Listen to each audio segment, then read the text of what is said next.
Sometimes in life we get stuck. We become hooked on a problem or issue, and it seems to eclipse any ability to be happy or at peace. We find ourselves looping back to this issue over and over again, rehearsing conversations, replaying if onlys. We berate ourselves for not doing things differently. We're anxious, angry, frustrated, fearful or sad. And when we're in this state, it can seem impossible to access loving kindness. It might feel forced or just like another thing we're failing at.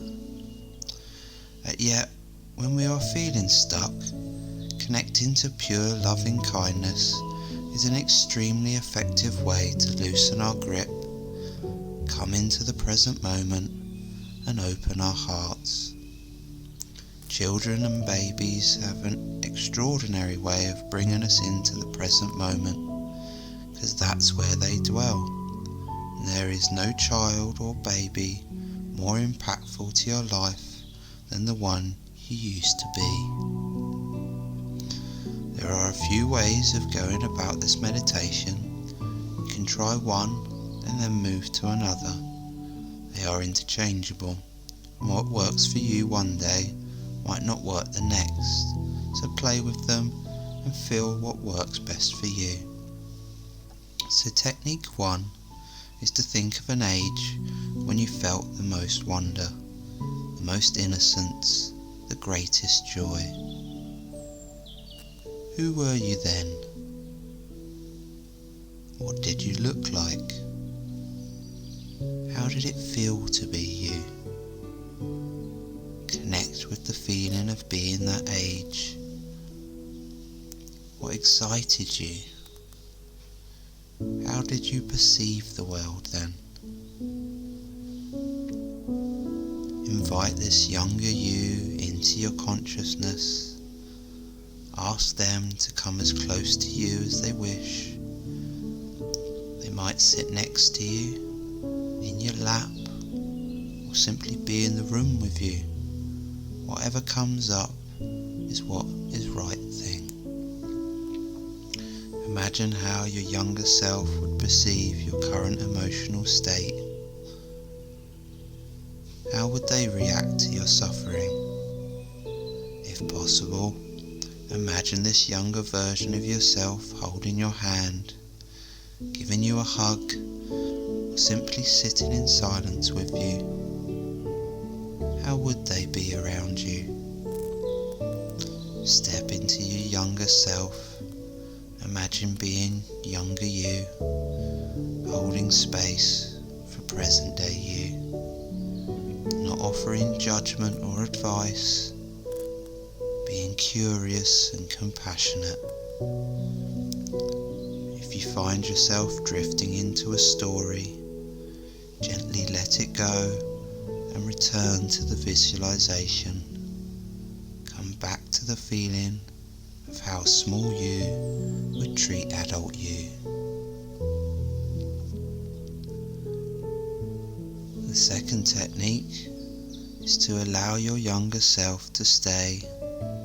Switch your focus to present you and imagine that it's your younger self who's feeling the feelings you're struggling with right now. How would you react? Perhaps you'd put an arm around your smaller self's shoulder or give them a hug. Perhaps you'd hold them and let them cry. You might simply place a hand on their back or stroke their cheek. You might say, "I'm here," or "I love you," or that "I understand," or any other words of comfort.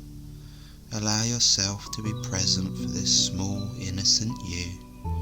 You might even wrap your arms around your own body, giving yourself a hug, or stroking your own cheek. Stay in the energy of being with this pain, which was not caused by you. When your mind wanders, bring it gently back to the feeling of staying with this young, innocent version of yourself. In this last version, we invoke our infant self, pre-verbal, pre-walking. Much like the last exercise, stay in your present body, but imagine your feelings being felt by yourself as a baby, whom you are holding in your arms. Hold and comfort this tiny creature as you were held, or as you would have wanted to be held, with presence, patience and kindness.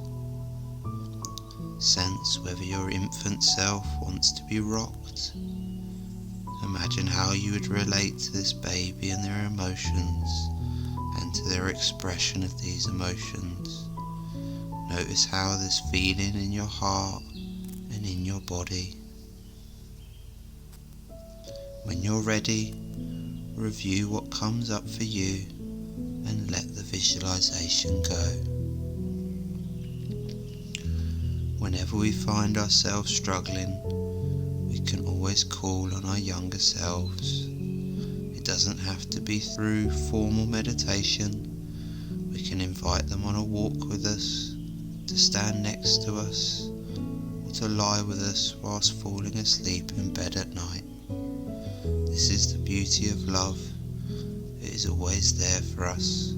Sometimes we just need the right tools to access it and find that love for ourselves. Much blessing.